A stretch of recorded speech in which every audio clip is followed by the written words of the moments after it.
Une œuvre romanesque ne se réduit en général pas à la simple description de protagonistes et d'actions. Elle se déroule dans un cadre, dans un certain espace, qui peut être abondamment décrit par la narration ou simplement évoqué par quelques traits. À partir de ces traces, de sa propre expérience du monde et de ses souvenirs, la personne qui lit est amenée à réaliser un travail de scénographie imaginaire, construisant au fur et à mesure de sa lecture les décors convoqués par le récit. Souvent teinté, voire contaminé par les sentiments des personnages, l'espace de la narration est un composant essentiel du récit.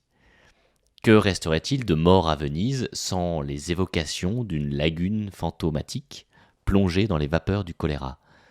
Et que serait la chute de la maison Usher sans la maison, sa lézarde et le paysage désolé de la lande qui l'entoure?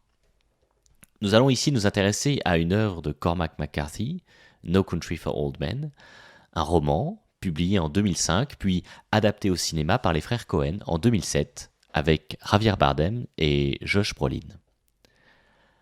No Country for Old Men raconte comment Moss, parti chasser l'antilope dans une zone désertique à la frontière avec le Mexique, tombe sur une scène de règlement de compte entre trafiquants de drogue et s'empare d'une valise pleine de billets. Le roman raconte la fuite de Moss, pourchassé par un tueur à l'éthique effrayante et au nom mystérieux, Shiger. Il y a aussi un shérif, proche de la retraite, Ed Tom Bell, qui tente de contenir le flot de violence qui noie sa circonscription et dont les confessions, à la première personne, teintent le récit de mélancolie et d'incompréhension. Parlons de l'espace. L'histoire se passe dans le sud-ouest du Texas, avec quelques incursions au Mexique et à Houston. On va s'intéresser ici plus particulièrement aux paysages décrits dans le chapitre 1, dans les premières pages du roman, lorsque Moss apparaît pour la première fois, alors que Shiger a déjà eu le temps de tuer un shérif adjoint et un automobiliste croisés sur la route. Cette citation est la première description d'un paysage dans le roman. Et déjà, il y a quelque chose qui ne va pas. D'abord, ces cendres volcaniques. Cette référence m'avait frappé à la lecture car le Texas n'est pas l'endroit le plus connu de la planète pour ses volcans. Et pourtant, la zone a en effet été volcanique, il y a 35 millions d'années, et il en reste des traces bien visibles dans la région du parc de Big Bend, à une centaine de miles à l'ouest de Langtree, où se passe cette scène.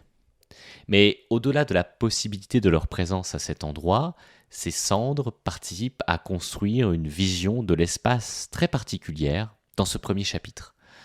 Nous nous trouvons dans une zone frontalière, et tout le récit évolue autour de cette frontière et des flux de drogue, d'armes, d'argent et de violence qui la traversent. Même si elle est marquée physiquement par un fleuve, le Rio Grande, dans lequel Moss va d'ailleurs finir par devoir se jeter, il semble que la narration veuille insister sur le caractère poreux, ambigu de cette frontière. Ce n'est pas une ligne infranchissable, c'est un espace étendu, une transition progressive, une zone de contact. L'écriture parle de running borderlands, comme si cette zone était elle-même impossible à circonscrire. La langue a besoin de se mélanger pour pouvoir rendre compte de la réalité inhomogène du lieu. Alors on parle de Dattila, yucca, de Barial, terre argileuse, de Candelilla, qui est la plante Euphorbia antisyphilitica, et Barada, la pente. La cendre, dans laquelle les pieds de Moss s'enfoncent au début du chapitre, participe à ce tableau de l'indéfini. On s'y enfonce.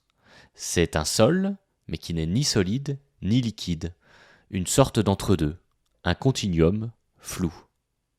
Et puis, le sol va même jusqu'à s'élever, se mélanger à l'air. La poussière noie toute la scène dans une ambiance qui évoque plutôt le fond d'un étang vaseux qu'un désert sec. Au-delà de ces citations, j'ai été frappé à la lecture par une phrase, toute simple, à travers laquelle apparaissent dans le récit les voitures des trafiquants que découvre Moss.